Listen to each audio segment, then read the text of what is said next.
এই জামাত ইসলামে হিন্দুরাও প্রার্থী হতে পারবে।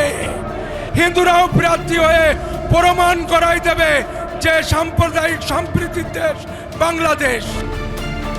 বাংলাদেশে জামায়াতে ইসলামীর সংসদ সদস্য প্রার্থী হওয়ায় ভারত থেকে প্রাণনাশের হুমকি পাচ্ছেন কৃষ্ণ নন্দী।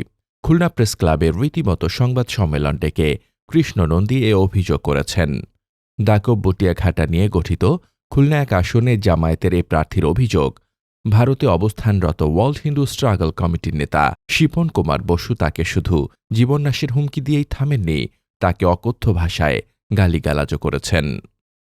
ভারতে অবস্থানরত বিতর্কিত ওয়ার্ল্ড হিন্দু নেতা শিপন কুমার বসুর মিথ্যাচার ও সে একজন ব্ল্যাকমেলার, আন্তর্জাতিক চাঁদাবাজ, বিভিন্ন কৌশলে আমার সাথে যোগাযোগ করে আমাকে অকথ্য ভাষায় গালিগালাজ এবং জীবননাশের হুমকি দিয়ে বলে আমি হিন্দু হয়ে কেন বাংলাদেশ জামাত ইসলামীতে যোগদান করে হিন্দু ধর্মকে বিতর্কিত করছি।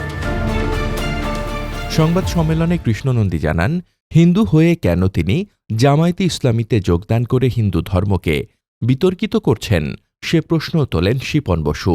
কৃষ্ণ নন্দী বলেন, ভারতের শিপন বসু একজন ব্ল্যাকমেইলার ও আন্তর্জাতিক চাঁদাবাজ। সম্প্রতি সে আর্টিফিশিয়াল ইন্টেলিজেন্স প্রযুক্তির মাধ্যমে মদের বোতল ও পাশে নারীসহ কয়েকটি ছবি তৈরি করে অপপ্রচার চালায়। এর জন্য মিডিয়া ও সোশ্যাল মিডিয়াকে ব্যবহার করা হচ্ছে বলে অভিযোগ তার।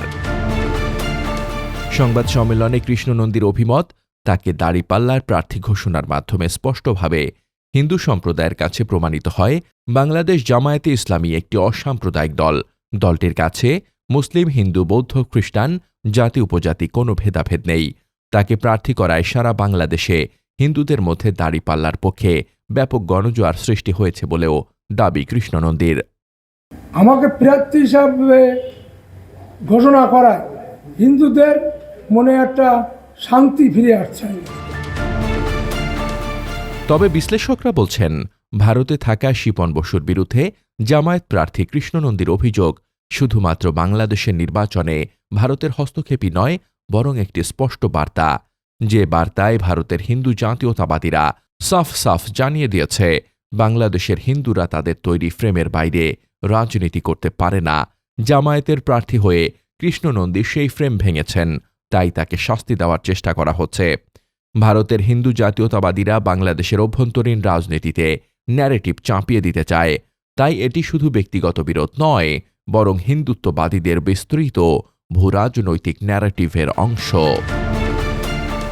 তবে হিন্দুত্ববাদীদের সে ন্যারেটিভ প্রত্যাখ্যান করে সংবাদ সম্মেলনে উপস্থিত ছিলেন জামায়াতের সনাতন কমিটি ডুমুরিয়া উপজেলা শাখার সভাপতি ডা হরিদাস মণ্ডল, সেক্রেটারি অধ্যক্ষ দেবপ্রসাদ মণ্ডল, কোষাধ্যক্ষ গৌতম মণ্ডল, জলমা ইউনিয়ন শাখার সভাপতি বাদল রায়, জামায়াতে ইসলামী বটিয়াঘাটা উপজেলা আমির মাওলানা শেখ মোহাম্মদ আবু ইউসুফ সহ উভয় পক্ষের বিভিন্ন পর্যায়ের নেতারা সম্মিলিতভাবে তারা বাংলাদেশের জাতীয় ঐক্যের প্রতিচ্ছবি তুলে ধরেছেন।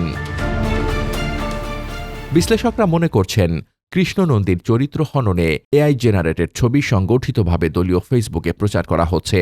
এসব ছবি অশিক্ষিত বা অল্প শিক্ষিত ভোটারদের ওপর কিছুটা প্রভাব ফেলতে পারে। তবে জামায়াতের প্রার্থী কৃষ্ণ নন্দীকে ঘিরে যে ঝড়, তা শুধু ব্যক্তিগত নয়, বরং বাংলাদেশের নির্বাচনে সীমান্তের বাইরে থেকে হস্তক্ষেপের স্পষ্ট প্রতিচ্ছবি।